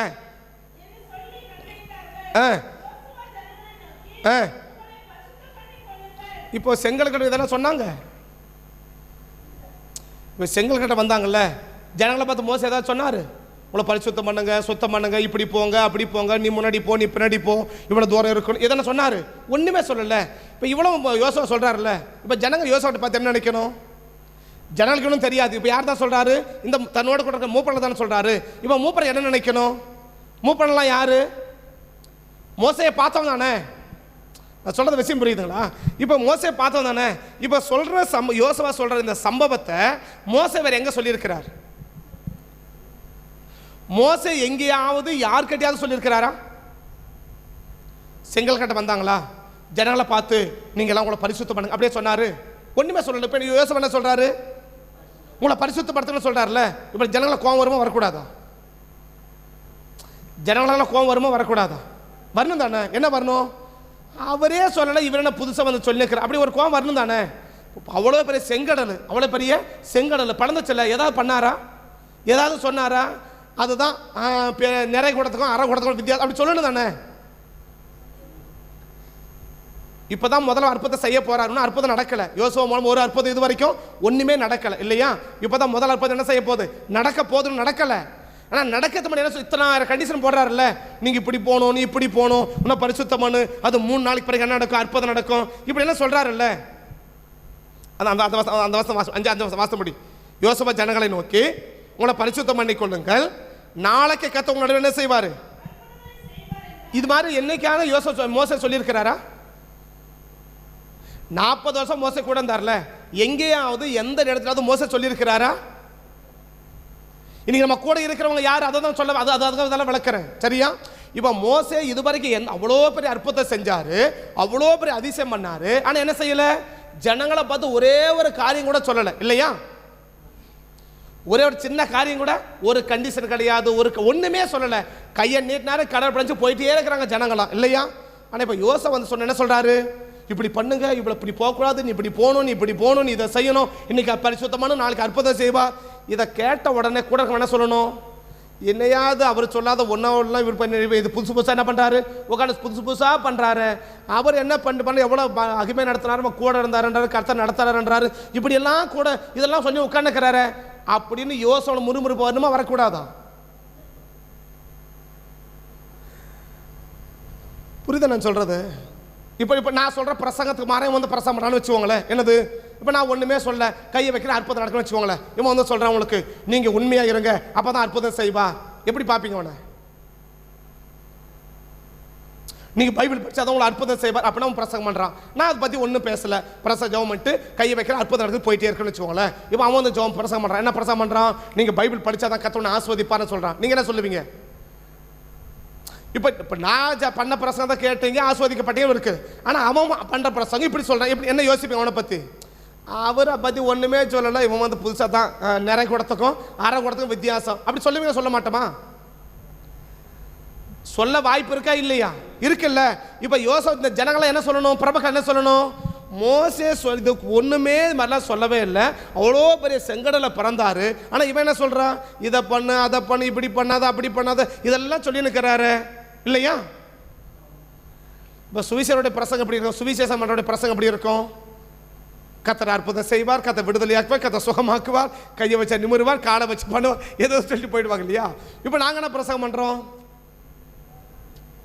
இப்படி இருந்தால் தான் கத்தவனை ஆஸ்வதிப்பார். இப்போ ஜனங்களுக்கு என்ன பிரச்சனை? போ அவரும் ஊழியக்காரர் தான், இவரும் ஊழியக்காரர் தான். அவருடைய பிரசங்கம் பண்ணுறாரு, எவ்வளோ அழகா பிரசங்கம் பண்ணுறாரு. என்ன அழகா, அவங்களுக்கு 5 பிரசங்கம் தான் போதும், அகில உலகமாக ஆயுசு மனசு ஊழியம் பண்ணிடலாம். யாரு? சுவிசேஷர்களுக்கு 5 பிரசங்கம் இருந்தால் போதும், ஆயுசு முழுசும் அகில உலகத்திலும் பிரசங்கம் பண்ணிடலாம். ஏன்? இன்னைக்கு இங்கே இங்கே இங்கே இங்கே ஒன்று பேசலாம், நாளைக்கு அங்கே ஒன்று பேசலாம். 5 செய்தி இருந்தால் போதும் அவங்களுக்கு. எத்தனை செய்தி? சுவிசேஷகருக்கு 5 செய்தி இருந்தால் போதும், அகில உலகத்தில் ஆயுசுக்கும் ஊழியம் பண்ணிடலாம். சரியா? சரியா? சபையை நடத்துறது அவ்வளோ பெரிய காரியம் இல்லை. சரியா? நேற்று பண்ண பிரசங்க நீ பசங்க கேட்பீங்க இல்லை, நேற்று பண்ண பிரசங்க எடுத்துக்காட்டு சொன்னாலே நேற்று ஏது சொல்லிட்டார், திரும்ப திரும்ப அதை சொல்லி உட்காந்துக்கிறார், அப்படி தானே வருது. நேற்று சொன்ன ஒரு சம்பவத்தை இன்னைக்கு என்ன வருது, நேற்று தானே சொல்லிட்டார், எது வேற இன்னைக்கு எடுத்து நம்ம டைம் வேஸ்ட் பண்ண அடுத்ததை சொல்லி முடிக்கிறத விட்டுட்டு அப்படி என்ன வருது இல்லை. இது நார்மல் தாங்க, இது ஒன்று புதுசு இல்லை. சரியா? இது கூடவா தெரியாதங்க சபையை நடத்துகிறோம் இல்லையா? அப்படி இருக்குது இல்லை. அப்படின்னா சபையை நடத்துறது அவ்வளோ எளிதில்லை. சபை நடத்துறது அவ்வளோ எளிதில்லை. சபை பிரசங்கம் வேற, சுவிசேஷ பிரசங்கம் வேற. நீ சுவிசேஷ பிரசங்க சபையில் கம்பேர் பண்ண ஒன்றும் இல்லாமல் போயிடுவேன். சபிக்கல நான் சுவிசேஷனுடைய பிரசங்கத்தை கொண்டு வந்து சபை பிரசங்கோட கம்பேர் பண்ணினா நீ ஒன்றும் இல்லாமல் போயிடுவேன். ஏன் தெரியுமா? அவன் தேவைன்னா நான் திரும்ப கூப்பிடணும் அவங்களுக்கு இல்லையா? நீங்கள் அவங்கள மெச்சிக்கொள்ளணும். 4 பிரசங்கம் முடிச்சு அவன் கதை முடிச்சு போயிட்டே இருக்கலாம். ஆனால் சபை அப்படி கிடையாது. சபைக்குள்ள ஆளை உள்ளக்கிறதெல்லாம் வெளியே எடுக்கணும் இல்லையா? இப்போ நம்ம ஊரில் ஹாஸ்பிட்டலுக்கு போனால் என்ன செய்வாங்க, மேலே அழகா கால் உடஞ்சிருச்சு, மேலே அழகா ஆள் ஒருத்தர் ஒரு கட்டு போட்டு ரெஃபர் இந்த திருவண்ணாமலைன்னு எழுதிடுறாங்க இல்லையா? இப்போ அங்கே போன என்ன செய்கிறான், அவன் கட்டை பிரித்து உள்ளே கிழிக்கிறான். உள்ளே கிழிச்சு என்ன செய்கிறான், எங்கே உடஞ்சிருக்கு அவன் பார்க்குறான். என்னடா அது, நம்ம ஊர் ஹாஸ்பிட்டலில் கிள்ளிவையில் எவ்வளோ பெரிய கட்டு அழகாக போட்டாங்க இல்லையா? எவ்வளோ பெரிய இவன் நான் பார்த்தா என்ன செய்கிறான், கிழிக்கிறாங்களே, இப்படி காலை கிழிக்கிறாங்களே, இதை கிழிக்கிறாங்களே, இப்படிலாம் வலிக்குது, கட்டு போடுறாங்களே, ராடு வைக்கின்றாங்களே, இதெல்லாம் அங்கே சொல்லலையே. அங்கே சொல்லாம அவனு சொன்ன காலே காணாத போயிடுமே. லோக்கல் இருக்கிற ஹாஸ்பிட்டல் சொல்றத நான் ஹெட் ஹாஸ்பிட்டல் சொல்லணும், என்ன ஆகும், உன் காலே சுத்தமாக போயிடுமே. காலை எடுத்து நீ சும்மா காலில் வந்து என்ன கிடக்கணும் அப்படின்னா யார் எதை சாதவங்க செய்வாங்க இல்லையா? இப்போ யோசுவா காலத்தில் என்ன அதை யோசுவா செய்யணும். இப்போ மோசே காலத்தில் யாரை செய்யலை சார்? பிகினிங். எது பிகினிங்? மோசே காலத்தில் ஆரம்பம் அது இல்லையா? இப்போ எத்தனை வருஷம் ஆச்சு சபைக்கு வந்து? 40 வருஷம் ஆயிடுச்சு. மோசே காலத்தில் என்னது, இப்போதான் எகிப்தை விட்டு வெளியில் வர இல்லையா? ஒரு ஆரம்ப கட்ட விசுவாசம். ஒரு ஆரம்ப கட்ட விசுவாசத்தில் என்ன பிரச்சனை பண்ணிட்டு போனார். இப்போ யோசுவா காலத்தில் என்ன வருது, நீ 40 வருஷம் விசுவாசி பண்ணி இல்லையா? இப்போ யோசுவா யாருக்கு பிரசங்கம் பண்றாரு? 40 வருஷம் வளர்ந்த விசுவாசி பிரசங்கம் பண்றாரு. மோசே யாருக்கு பிரசங்கம் பண்ணாரு? இப்போதான் புதுசாக ரட்சிப்பட்டு உள்ள வந்தவனுக்கு பிரசங்கம் பண்ணாரு. ஆனால் யோசுவா யாருக்கு பிரசங்கம் பண்றாரு? 40 வருஷமா மோசோட பிரசங்கத்தில் வளர்ந்தவனுக்கு பிரசங்கம் பண்றாரு. எது கஷ்டம் தெரியுமா? மோசே பண்ணது ரொம்ப எளிது, புது பிரசங்கம் கேட்டு போய் நிற்கலாம். ஆனால் பிரசங்கம் கேட்டவனுக்கு பிரசங்கம் பண்ணு பத்தியா, அதாங்க பிரச்சனையே இருக்கு. அப்ப அவன் பிரசங்கம் பண்ண என்ன பிரசங்கம் பண்றான்? இப்படி இருக்கணும். ஒரே ஒரு ஆள் கூட முறுமுறு வரல பாருங்க. மோசே அப்படித்தானே சொன்னாரு, இவர் என்ன புதுசா சொல்றாரு? ஒரே ஒருத்தன் கூட யோசிக்கல பாருங்க, ஒரே ஒருத்தர் தடுமாட்டம் வரல பாருங்க. யோசுவா என்ன சொன்னாரோ அதை அப்படியே அப்செட் பண்ண மத்தியா, அவனை தான் கர்த்தர் கூட வச்சிருந்தா அவன் தான் இஸ்ரவேலன். யார் இஸ்ரவேலன்? தேவன் சொன்னதாகவே ஏற்றுக்கொள்றான் பத்தியா, அவனுக்கு பேர் தான் இஸ்ரவேலன், அவனுக்கு பேர் தான் இஸ்ரவேலன். இப்போ என்ன மத வாசிக்க தொடறேன். இப்போ என்னாக 11 ஜனங்க என்ன சொன்னாங்க? பழச்சேதன ஜனங்க, நாங்கள் எகிப்தில் கொம்மரிக்காய் சாப்பிட்டோம், வெள்ளரிக்காய் சாப்பிட்டோம், வெள்ளைப்பூண்டு சாப்பிட்டோம், வெங்காயம் சாப்பிட்டோம், அங்கே திருப்தியாக இருந்தோம் அப்படி சொன்னான்ல. சொன்னவனா யாரு? இஸ்ரவேலன் இல்லை, பலஜாதியான ஜனங்கள் இல்லையா? இஸ்ரவேலுக்கு மண்ணா கொடுத்தா மண்ணை விட அமைதியாக இருக்கிறான் இல்லையா? சிக்கன் நான்வெஜ் வேணும் என்ன செய்ய வேணாமா? கேட்கவே இல்லை. நான்வெஜ் வேணும் கேட்டவனா யாரு? இந்த பலஜாதியான ஜனங்கள். அப்படின்னா இஸ்ரவேலுக்கும் பலஜாதிகளுக்கு என்ன வித்தியாசம்? எதை சொன்னாலும் அப்படி அப்செட் பண்ற மத்தியா, அவன் தான் இஸ்ரவேலன். நீ இஸ்ரவேலனா? நீ இஸ்ரவேலனா இருந்தனா ஒரு வார்த்தை சொன்னா அதை விமர்சனம் இல்லாம, அதை அப்படி ஒன்னு சொல்லாம சொன்ன வார்த்தையை அப்படி அப்செட் பண்ற மத்தியா, அவன் தான் இஸ்ரவேலன். யார் இஸ்ரவேலன்? இன்னைக்கு யோசுவா கூட யார் இருக்கிறாங்க? யோசுவா கூட யார் இருக்கிறாங்க? இஸ்ரவேலன் இருக்கிறான் இல்லையா? மோசே கூட யார் இருந்தாங்க? இஸ்ரவேலனும் இருந்தான், பலஜாதி ஜனங்களும் இருந்தான். அவன் மோசே சொன்ன பிரசங்கம் அப்படியே ஏற்றுக்கொண்டான், உடனே விமர்சனம் பண்றான்ல. இப்போதானே ஒரு அற்புதம் நடந்துச்சு, பயங்கர தேவ கோபம் மாறி அக்கினி அமைஞ்சு ஜனங்க அப்படி விடுதலையாக்கப்பட்டாங்க இல்லையா? அடுத்த நிமிஷம் உடனே என்ன ஆரம்பிச்சிட்டான்? புரிதா சொல்றது? உடனே என்ன ஆரம்பிச்சிட்டான்? நாங்க எகிப்துல அதை சாப்பிட்டோம், நாங்க இதை சாப்பிட்டோம், இங்க என்ன இருக்குது? வெறும் மண்ணா. இந்த மண்ணாவை யார், வெறும் மண்ணை யார் சாப்பிட்றது? இஸ்ரவேல ஒருத்தனாவது எனக்கு மண்ணா வேணும்னு சொன்னானா? புரியுது? அதாவது என்னாக அந்த 13 பாடுங்க. இருந்த அந்நிய ஜனங்கள் மிகுந்த இச்சையுள்ளவர்கள் ஆனார்கள். இஸ்ரவேல் புத்திரரும் அப்ப இப்ப யாரால வருது இந்த பிரச்சனையே? அந்நிய ஜாதியா. இஸ்ரவேலன் யாரு? இதுவரைக்கும் எந்த பிரச்சனையும் இல்லை, அமைதியா இருக்கிறான். சொல்றத அப்படியே அப்செட் பண்றான், சொல்லுகிறத அப்படியே அப்செட் பண்ணுகிறவன் இஸ்ரவேலன். சொல்றதுக்குரிய விமர்சனங்களை ஏற்படுத்துகிறவன் இஸ்ரவேலன். நீங்க இஸ்ரவேலன் கூட இருக்கிறியா? கூட இருக்கிறது இஸ்ரவேலனா? இஸ்ரவேலன் அல்லாத இஸ்ரவேலை போல இருக்கிறவங்க கூட இருக்கிறாங்களா? இஸ்ரவேலரும் கூட இருக்கிறாங்களா? இஸ்ரவேலுக்கு என்ன அடையாளம்? இஸ்ரவேலனுக்கு என்ன அடையாளம்? சொன்னா அப்படியே அப்செட் பண்ணுவான். இஸ்ரவேலன் அல்லாதவன், இஸ்ரவேலை போல இருக்கிறவன், அவனுக்கு என்ன அடையாளம்? அவன் என்ன சொன்னாலும் அதை எகென்ஸ்டா தான் பேசிட்டு இருப்பான். சொல்லுவதற்கு ஆப்போசிட்டா எகென்ஸ்டா பேசுற நபர்களா, சொல்லுகிறதை அப்படியே ஏற்றுக்கொண்டு செயல்படுகிற நபர்களா? இதை வச்சுதான் நீ யாருன்றதை கர்த்தர் டிசைட் பண்ணுவார். நம்ம கூட இருக்கிறவங்க யாரு? சொல்லுகிறதை ஏற்றுக்கொண்டு அப்படியே செயல்படுத்தக்கூடிய நபர்களா, சொல்லுகிற காரியத்துக்கு அதுக்கு நீளம் அகலம் கொம்பு எல்லாம் வச்சு அதை சித்தரிக்கிற நபர்களா? உங்க கூட இருக்கிறவங்க யாரு? இருக்க வேண்டியவர்கள் கூட இருக்கணும். இருக்க வேண்டியவர்கள் கூட இல்லாத வரைக்கும் இருக்க வேண்டியவர் கூட இருக்க மாட்டான். நான் இவர்தான் சொல்ல நினைச்சா முடியல, எனக்கு நேரம் இல்லை, இதோட முடிக்கிறேன். அப்ப இருக்க வேண்டியவர் கூட இருக்கிறார். அடையாளம் என்ன?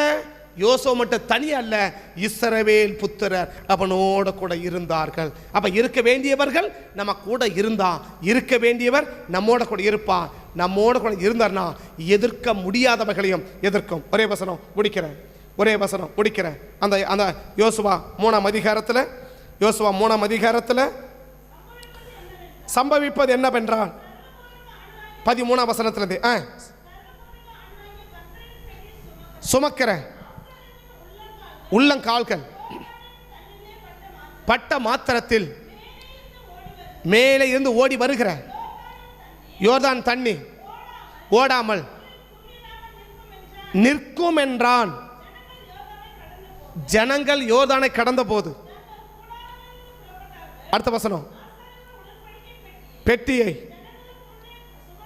சுமந்து கொண்டு போய் யோர்தான் மட்டும் வந்தார்கள். யோர்தான் அறுப்பு காலம் முழுவதும் கரை புரண்டு போகும். பெட்டியை சுமக்கிற ஆசாரியர்களில் கால்கள் தண்ணீரின் ஓரத்தில் பட்ட மாத்திரத்தில் மேலே இருந்து ஓடி வருகிற தண்ணீர் நின்று, உன்னோடு கூட இருக்கிறேன், நீ உயிரோடு இருக்கிற நாள் வரைக்கும் ஒருவனும் உன்னை எதிர்த்து நிற்க முடியாது. யார் கூட எதிர்த்து நிற்க முடியாது? நீ யாரை எதிர்க்கவே முடியாதோ, உன்னால யாரை எதிர்க்கவே முடியாதோ அவர்கள் கூட உனக்கு முன்னாடி எதிர்த்து நிற்க முடியாது. இதுவரைக்கும் யாரும் எதிர்த்து நிற்க முடியல. இந்த யோர்தானுக்கு முன்னாடி இந்த யோர்தான் யாருக்கு முன்னாடியும் பயந்து போகவே இல்லை, இல்லையா? இந்த யோர்தான் இதுக்கு முன்னாடி எத்தனையோ பேர் கடந்திருப்பாங்கல்ல, யாருக்கு முன்னாடி இந்த யோர்தான் என்ன செய்யவில்லை? பிரிஞ்சு இல்லாமல் பலிபடமும் இல்லை. ஆனால் அந்த கால் வச்ச உடனே அவனை பட்ட மாத்திரத்தில் அந்த மேலே ஓடி வர அந்த பிரதான அந்த பயங்கர தண்ணி அப்படியே வராமல் குவியலாக நினைச்சான். ஏன் தெரியுமா? உன்னோடு கூட கர்த்தர் இருப்பார்னா, நம்மளோட தேவன் இருப்பார்னா எதிர்த்து நிற்க யாராலும் முடியாது. அழகா சொன்னா, நீ உயிரோடு இருக்கிற வரைக்கும் உன்னை எதிர்த்து நிற்க யாருமே முடியாது. அந்த எதிர்த்து நிற்கிற அர்த்தம், நீ எதிர்க்கிறவங்களும் இருக்கிறாங்க, அவங்கள சொல்லலை. உன்னால் எதிர்க்கவே முடியாதவர்கள் கூட உனக்கு முன்னாடி எதிர்த்து நிற்க முடியாது. உன்னால் எதிர்க்கவே முடியாதவர்கள் கூட உன்னை எதிர்த்து நிற்க கூடாது, எதிர் நிற்க முடியாது. அதை செய்யணும்னு சொன்னால் நான் உன் கூட இருக்கணும். நான் எப்போ கூட இருப்பேன் தெரியுமா? உன் கூட இருக்க வேண்டியவர்கள் உன் கூட இருக்கணும். யாரும் கூட இருக்கணும்? இஸ்ரவேலர் கூட இருக்கணும். இஸ்ரவேல் அல்லாதவர்கள், இஸ்ரவேலை போல இருக்கிறவன், அவங்களும் சர்ச்சுக்கு போகிறாங்க, அவங்களும் சர்ச்சுக்கு போகிறாங்க, அவங்களும் ஜெபத்தோட சேர்ந்து தான் பாட்டு வச்சுருக்கிறாங்க. என்ன பாட்டு வச்சுருக்கிறாங்க? ஜெபத்தோட சேர்ந்து தான் பாட்டு வச்சுருக்கிறாங்க. சரி, அவங்களும் ஆவியில் நிரம்புறாங்க. அது என்ன ஆவி? அது என்ன ஆவி? ஆவின் நிரம்புறதுனால தான் சரியான ஆவின்னு அர்த்தமா? அதான் ஏசாயா சொன்ன, உன்னதத்திலிருந்து வருகிற ஆவி, இல்லையா? அக்கினி எங்கிருந்து வரும்? சைட்லையும் வரும், மேலேருந்து வரும், இல்லையா? ரெண்டு பேரும் சைட்லேருந்து ஒரு அக்கினி வந்துச்சு பத்தியா? என்ன ஆச்சு? தூக்கி ஒரே மிதிச்சு போயிடுச்சு பத்தியா? ஆனால் மேலேருந்து ஒரு அக்கினி வச்சு பத்தியா? அது என்ன பண்ணுச்சு? அப்படி எழுப்பி நிற்க பத்தியா? அக்கினி மேலேருந்தும் வரும், அக்கினி சைட்லேருந்தும் வரும். அக்கினி எங்கேருந்து வருதுன்னு நீ தான் முடிவு பண்ணணும். அவங்க ஆவியில் நிரம்புறாங்க. என்ன ஆவி? அவங்க ஆவியில் யார் நிரம்பலாம்? ஆவியில் அவங்க மட்டும் இல்லை, நீ எங்கே போனாலும் அந்த ஆவியில் நிரம்புறதை பார்க்கலாம். ஆனால் அந்த ஆவிக்கு இந்த ஆவிக்கு என்ன வித்தியாசம்? அந்த ஆவி சரியான ஆவி தானா? அது சரியான ஆவிதான்னு டிசைட் பண்ணியிருக்கிறியா? அந்நிய பாஷை பேச சரியான பாஷையா? அது சிலர் பேச அந்நிய பாஷை அப்படி காது அப்படி அரிக்கும், இறைச்சலாக இருக்கும், காதை அடைச்சிக்கலாம் போல தோணும். அந்நிய பாஷை பேசுறவங்க சொல்கிறேன், நம்ம சபையில் சொல்கிறேன். சிலருடைய அந்நிய பாஷை கேட்டு அப்படியே காதில் கை வச்சுக்கலான்னு தோணும், காது இறைச்சலாக இருக்கும், டிஸ்டர்பாக இருக்கும். ஆனால் சிலர் பேசுகிற பார்த்த அப்படி காது கொடுத்து கேட்க வைக்கும். என்ன சொல்ல வராங்க? அந்நிய பாஷை பேசுறதுனால எல்லாரும் சரியான பாஷைன்னு அர்த்தம் இல்லை. அவங்க பேசுகிறாங்க, நம்ம பேசலாம் தப்பாக நினச்சிக்குவாங்களே.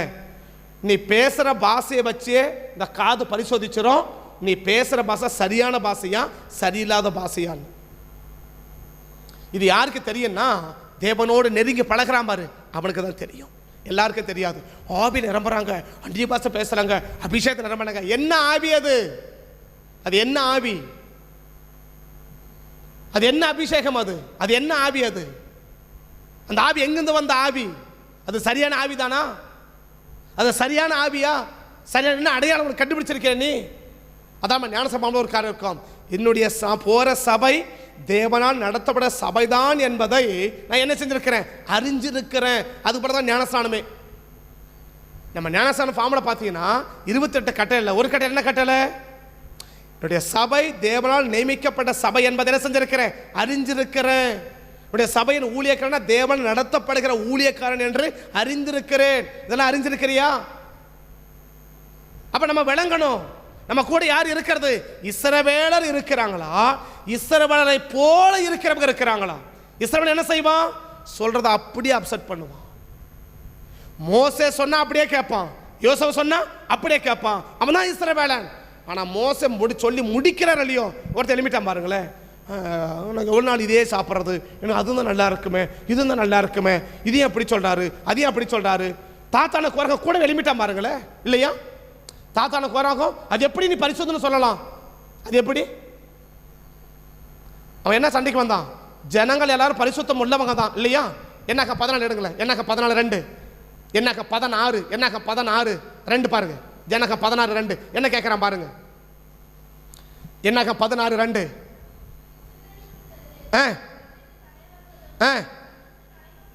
அழைக்கப்பட்டவர்களும் பிரபலமானவர்களும் ஆகிய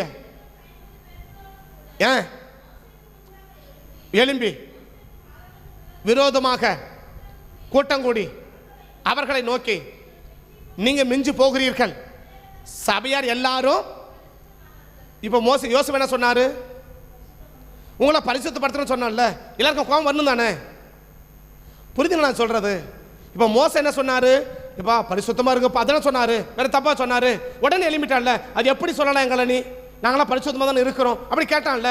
இப்ப யோசுவா அதே தானே சொல்றாரு, இன்னைக்கு பரிசுத்தம் பண்ணு, நாளைக்கு அற்புதம் செய்வார் சொன்னார்ல, எழுப்பி நிக்கணும்ல. ஏன் எழும்பல? இவன் இஸ்ரவேலன். ஆமா, இஸ்ரவேலை போல இருக்கிறவன். நீ இஸ்ரவேலனா? இஸ்ரவேலன் போல இருக்கிறவனா?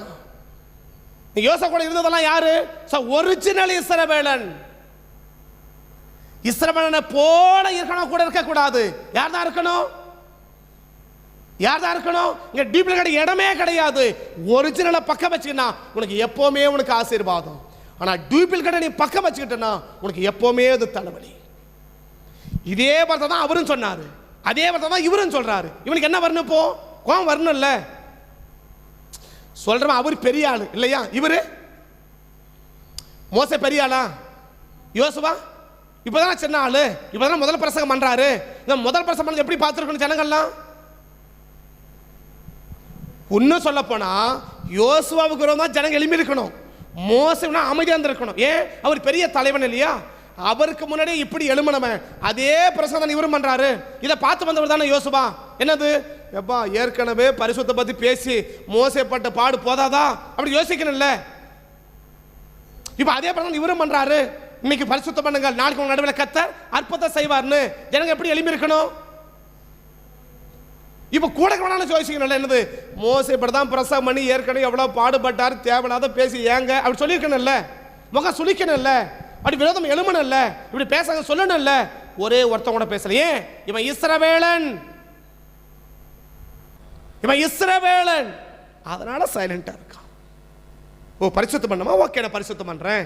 ஓ ஜெபிக்கணுமா, நான் ஜெபம் பண்றேன். உபவாசம் பண்ணா நான் உபவாசம் பண்றேன். ஆலயத்துக்கு போனோமா, நான் ஆலயத்துக்கு போறேன். அப்ப எதை சொல்லும் போதும் அந்த இஸ்ரவேலன் என்ன செய்யறான்? அப்படியே அப்செட் பண்றான், அப்படியே ஏற்றுக்கொள்றான். சொல்லுகிறதை அப்படியே ஏற்றுக்கொள்கிற மனப்பக்குவம் இருக்குமானால் நீ இஸ்ரவேலன். சொல்லுகிறதை விமர்சிக்கிற ஒரு நபரா இருப்பனா நீ இஸ்ரவேலனா என்பதை நீ நிதானிச்சு பார்த்துக்கோ. நான் உனக்கு இஸ்ரவேலன் இல்லைன்னு சொல்றது எனக்கு மனசு இல்லை, எனக்கு விருப்பம் இல்லை. நீங்க இஸ்ரவேலனா என்பதை யோசிச்சு பார்.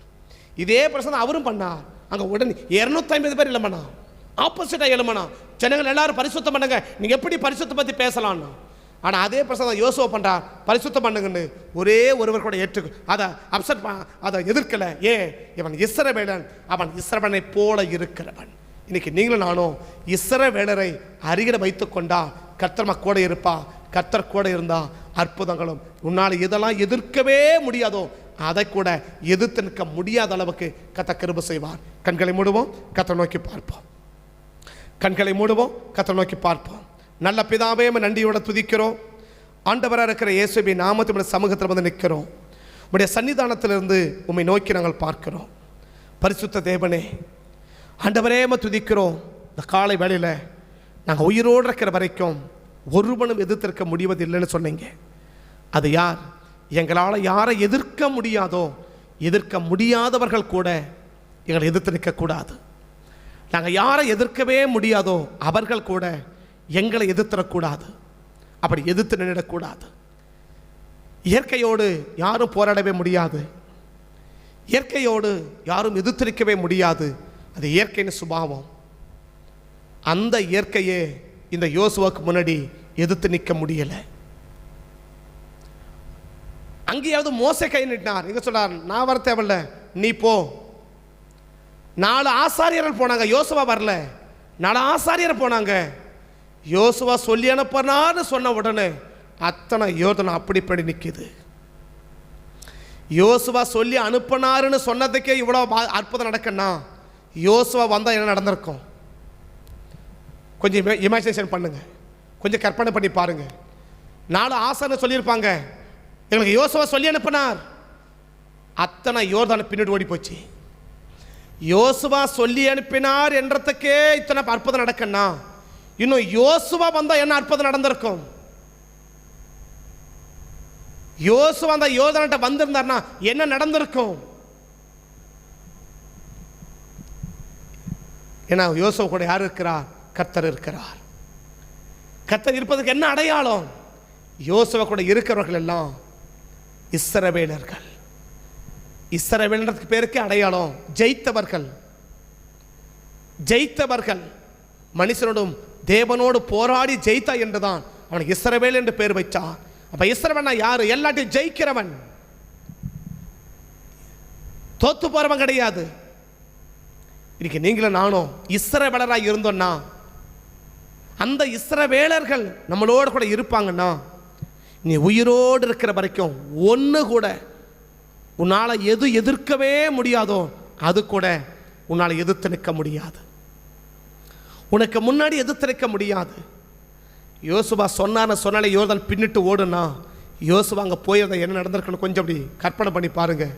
ஆவி துள்ளி குதிச்சிரும், ஆவி துள்ளி குதிச்சிரும். 4 ஆசாரியர் சொல்லியிருப்பாங்க, யோசுவா சொல்லி அனுப்பினார், அவ்வளோதான். காலை வச்சான், கையை கூட நீட்டல, காலை வச்சான், அத்தனை வலைக்கு ஓடி போயிடுச்சு.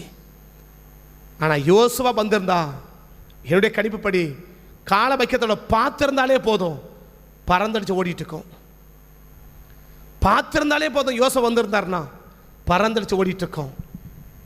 இன்னைக்கு தேவச்சனமே, உன்னால் எதிர்க்கவே முடியாததை கூட எதிர்த்து ஜெயிச்சிடணும். எதிர்த்து ஜெயிச்சிடணும். யாராலுமே எதிர்த்து ஜெயிக்க முடியாததை நீ ஜெயிச்சிடணும். உனக்கு முன்னாடி ஒன்று கூட எதிர்த்து நின்றுடக்கூடாது, எதிர்த்து நின்றுடக்கூடாது. அவ்வளோ பெரிய காரியத்தை இன்னைக்கு காலையில் கத்த செய்ய விரும்புகிறார். அதை கத்த செய்யணும்னா கத்தர் கூட இருக்கணுங்க. கத்தர் கூட இருப்பதற்கு அடையாளமே இருக்க வேண்டியவர்கள் நம்ம கூட இருக்கணும். இஸ்ரவேலர் நம்ம கூட இருக்கணும். அந்த இஸ்ரவேலுக்கு அடையாளமே சொல்லுகிறதை ஏற்றுக்கொள்ளுகிறவன். நிறைய அடையாளம், இன்னைக்கு அதை ஒன்று மட்டும் சொல்கிறேன், மற்ற சொல்லுவதற்கு நேரம் இல்லை. இஸ்ரவேலனுக்கு அடையாளமே சொல்லுகிறதை ஏற்றுக்கொள்ளுகிறவர்கள், விமர்சிக்கிறவர்கள் அல்ல, விமர்சிக்கிறவர்கள் அல்ல, எதிர்த்திருக்கிறவர்கள் அல்ல. மோசேக்கு 250 பேர் எதிர்த்தார்கள், அத்தனை உயிரோட பாதாளத்துக்குள்ள போனாங்க, அதெல்லாம் வேற. ஆனால் யோசுவா அதே பிரசங்கம் தான் யோசுவா பண்ணுறான், ஒரே ஒரு ஆள் கூட எடுத்து நிற்கல. அவன் இஸ்ரவேலன். ஆனால் நீ மோசே கூட பல ஜாதியான ஜனங்களும் கூட இருந்தாங்க. இன்னைக்கு நம்மளோட இருக்கிறவர்கள் இஸ்ரவேலர்கள்னா நிச்சயம் நம்ம கூட கர்த்தர் இருப்பார். அந்த இஸ்ரவேலுக்கு அடையாளம் சொல்லுகிறதை அப்செட் பண்ணணும். த அப்செட்டிங் மைண்ட், ஏற்றுக்கொள்ளுகிற மனநிலை, ஏற்றுக்கொள்ளுகிற மனப்பக்குவம் இன்னைக்கு நமக்கு இருக்கணும். அதான் இஸ்ரவேலுக்குரிய ஒரு அடையாளம். நிறைய அடையாளம், பட் ஒரு அடையாளம் அது. பரிசுத்த பிதாவே, இன்னைக்கு நம்ம கூட இருக்கிறவர்கள்லாம் எப்படிப்பட்டவர்கள்? எப்படிப்பட்டவர்கள்? மோசே கூட ஜனங்க இருந்தாங்க, யோசுவா கூட ஜனங்க இருந்தாங்க.